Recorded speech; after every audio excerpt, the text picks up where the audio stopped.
శ్రీకాకుళం జిల్లాకు పరిశ్రమలు వచ్చేలా ప్రత్యేక కార్యాచరణ రూపొందిస్తున్నట్లు మంత్రులు అచ్చెన్నాయుడు, కొండపల్లి శ్రీనివాస్ తెలిపారు. జడ్పీ సమావేశ మందిరంలో నిర్వహించిన జిల్లా సమీక్షా సమావేశంలో వారు పాల్గొన్నారు. సాగునీటి వనరులు, జిల్లా అభివృద్ధి పనులపై చర్చించారు. మూలపేట పోర్టు నిర్మాణ పనులు శరవేగంగా సాగుతున్నాయన్న అచ్చెన్న, పోర్టు చుట్టుపక్కల ఉన్న ఉప్పు భూములను కేంద్రం రాష్ట్రానికి లీజులకు ఇవ్వడం శుభపరిణామమన్నారు. జిల్లాలో గ్యాస్ వినియోగదారులు ఆందోళన చెందాల్సిన అవసరం లేదన్నారు. జిల్లాలో ఉన్నటువంటి డ్రింకింగ్ వాటర్ స్కీమ్స్ అన్ని కూడా రివ్యూ చేసుకోవడం జరిగింది. జేజేఎంలో సుమారు 1200 కోట్లు ఏదైతే శాంక్షన్ అయిందో దాని తాలూకు విధి విధానాలు కూడా మాట్లాడుకోవడం జరిగింది. ఇవన్నీ కాకుండా ముఖ్యంగా జిల్లాలో ఉన్నటువంటి రెవెన్యూ సమస్యల మీద కూడా ఒక కార్యాచరణ చేయడం జరుగుతుంది. రీసర్వే నెపంతో అనేక రెవెన్యూ సమస్యలు అనేది ఈ రాష్ట్రంలో గత ప్రభుత్వం తీసుకొచ్చింది. దానికి సంస్కరణలు ఇస్తూ ఎన్నో ఎంఆర్ఓ స్థాయిలో కూడా గైడెన్స్ ఇవ్వడం జరిగింది. గతంలో కన్నా ఈ జిల్లా కొంచెం మెరుగైన స్థానంలోకి రావడం జరిగింది.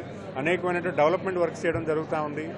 శ్రీకాకుళం జిల్లా అభివృద్ధి చెందాలంటే ఇక్కడ పరిశ్రమలు రావాలి, పోర్ట్ బేస్ డెవలప్మెంట్ కావాలి.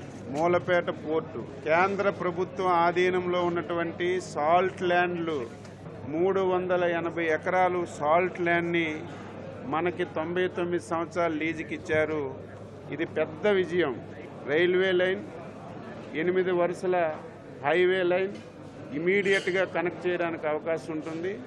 తొందరగా ఈ కార్యక్రమాలన్నీ పూర్తి చేసి మే నెలలో, జూన్ నెలలో ఫస్ట్ సిప్పు అక్కడ లాంచ్ చేయడానికి అన్ని ఏర్పాట్లు కూడా చేస్తున్నాం. ఉన్నంత వరకు ఏదైతే ల్యాండ్ ఉందో ఇవన్నీ కూడా కంపెనీలకు ఇచ్చి, కంపెనీలు కూడా ఈరోజు ఇక్కడికి పిలిచి పరిశ్రమలు కూడా ఏర్పాటు చేయడానికి అన్ని విధాల ప్రయత్నం చేస్తున్నాం.